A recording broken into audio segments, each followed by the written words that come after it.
So for number 4, it's very similar to your Minds On question, except your total amount of kilograms is slightly different. It's the same ratio of cement to sand to gravel.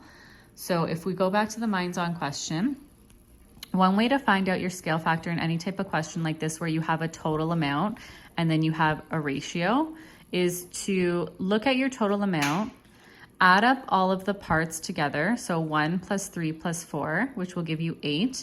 We're assuming that all these parts are the same. So 80 divided by 8 will give you 10 kilograms. So each bag is 10 kilograms. So then when we want to find out an equivalent ratio, the scale factor is 10. So each of these bags is 10. That's the scale factor. So if I'm going to my question number 4, I have the same ratio 1 to 3 to 4. Again, assuming all of these parts are equal. If I add up all of these ratios together, I get 8. So I'm going to take my total 64, I'm going to divide it by 8, and that's going to give me my scale factor. So step number 1, like I said, add up all the part ratios. So 1 plus 3 plus 4 equals 8. This is your number of equal parts.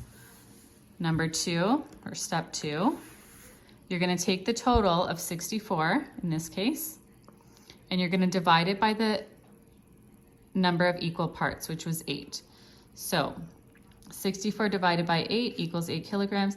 This is now your scale factor. So if you just look here, this is still the total amount of concrete, the number of equal parts. Therefore, each single part in the ratio is 8 kilograms in this case.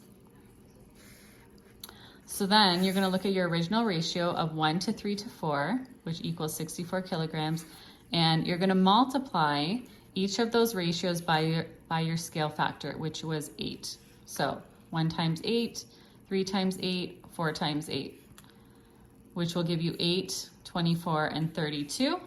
All of those added up together should give you 64. So if they do, then you know that you did that right. So therefore, the mass of cement, sand, and gravel is 8 to 24 to 32. That is your ratio.